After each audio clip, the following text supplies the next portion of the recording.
Qadim zamonlarda odamlar kichik to'da bo'lib yashashgan va har kim o'zi uchun to'g'ri deb bilgan har qanday ishni qilgan. Kimdir suvni o'zlashtirib olgan, kimdir boshqalarning mevasini terib olgan yoki o'ljasini o'g'irlagan.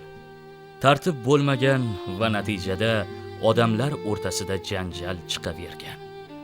Oqibatda tartibni ta'minlash uchun to'da boshliqlari qoidalarni o'ylab topishgan.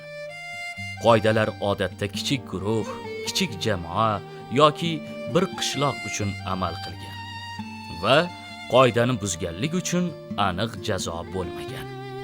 Shu sababdan odamlar tartib va intizomga to'la amal qilishmagan.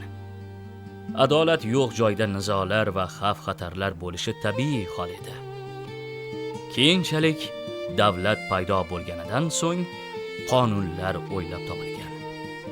Qonunlarga kichik guruhlar emas, butun davlat bo'ysungan. Chunki jazo choralari aniq belgilangan. Shu tariqa avval qoidalar, so'ng qonunlar paydo bo'lgan. Ular bugungacha jamiyatimizdagi tartib va intizomni ta'minlaydi. Huquqlarni himoya qiladi va majburiyatlarni belgilab beradi.